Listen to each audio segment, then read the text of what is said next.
यह कहानी है एक प्राचीन और भयानक हवेली की, जो एक छोटे से ग्रामीण क्षेत्र में स्थित थी। गांव का नाम था पिचास नगरी और इस गांव की पहचान उस खतरनाक हवेली से होती थी। इस हवेली का निर्माण सैकड़ों साल पहले धनी जमींदार राजेश ठाकुर ने किया था। राजेश ठाकुर अपने समय का एक निर्मम व्यक्ति था। हवेली के निर्माण के दौरान कई निर्दोष मजदूरों की जान जाने की घटनाएं सामने आई। कहा जाता है कि ठाकुर ने हवेली में दबी खजानों की खोज में कई बलिदान दिए थे। इन घटनाओं के बाद हवेली में अजीब और डरावनी घटनाएं घटित होने लगी और धीरे धीरे वह दोबारा कभी न खुलने वाली जगह बन गई। सालों बाद एक युवा शोधकर्ता वीरेंद्र ने यह तय किया कि वह इस हवेली के रहस्यों का पता लगाएगा। वीरेंद्र का मानना था कि इन घटनाओं के पीछे कुछ न कुछ सच्चाई जरूर है। उसके साथ उसके 4 दोस्त आर्यन, सीमा, रोहित और नेहा भी जाने के लिए तैयार हो गए।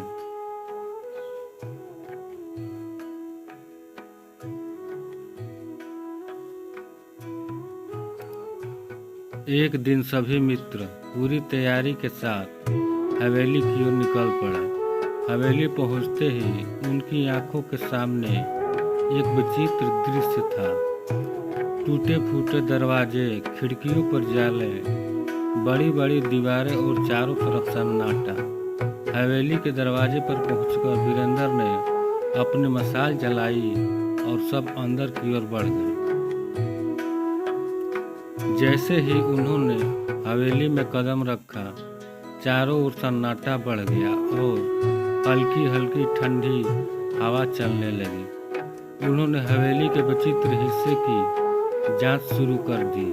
हर कक्ष में अजीब और डरावनी चीज थी।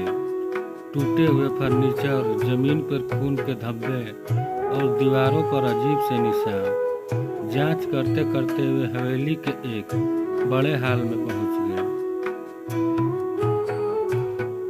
जहां एक राजसी सिंहासन पड़ा था।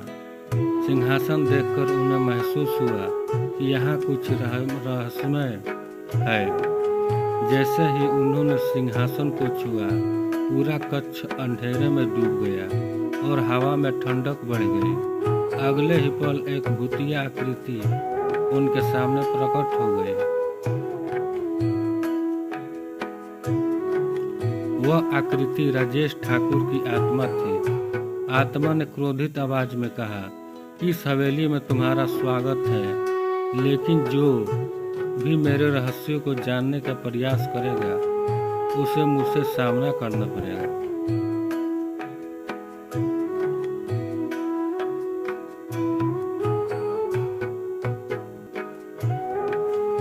वीरेंद्र और उसके दोस्त डर गए, लेकिन उन्होंने साहस दिखाया। वीरेंद्र ने आत्मा से पूछा, हम यहाँ सच जानने आए हैं। तुम्हें किसी विशेष कारण से शापित किया गया है। हम कैसे मदद कर सकते हैं?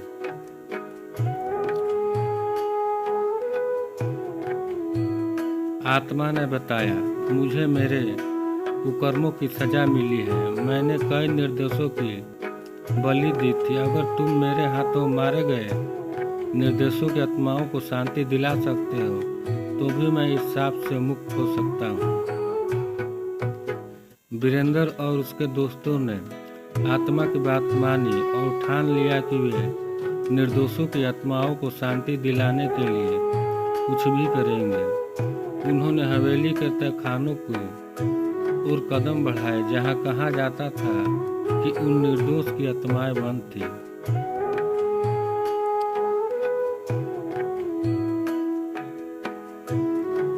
तहखाने में प्रवेश करते ही एक भारी दरवाजा उनके सामने आया, जिसे खोलने पर उन्हें ऊपरी मंजिल से चाबी लानी पड़ी। ऊपरी मंजिल पर पहुंचते ही उन्होंने एक पुराने संदूक में वह चाबी पाई।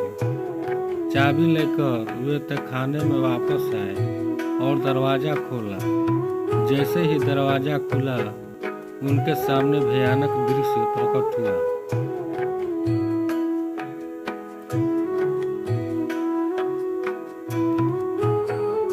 तहखाने के अंदर खून के धब्बों से सनी दीवारें, भूमि और जगह जगह हवेली के निर्माण के दौरान मारे गए मजदूरों की आत्माएं घूम रही थी। आत्माएं बहुत दुखी थी और उनके चेहरे पर दर्द छलक रहा था।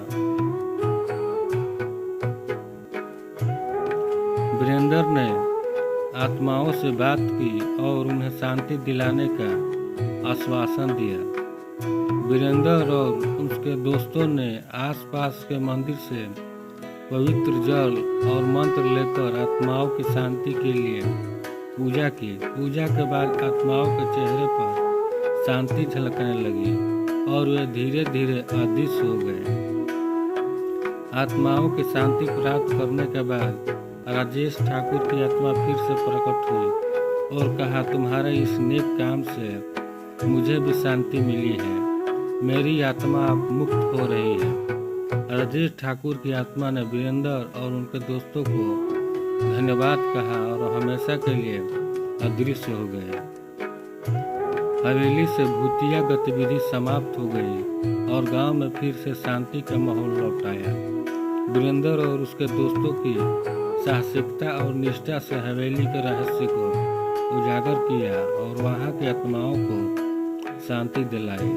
इस घटना के बाद पिचास हवेली अब शांति हवेली के नाम से जानी जाने लगी और वीरेंद्र और उसके दोस्तों की कहानी हमेशा के लिए यादगार बन गई। दोस्तों, कहानी अगर अच्छी लगी तो लाइक कीजिए, सब्सक्राइब कीजिए और शेयर कीजिए।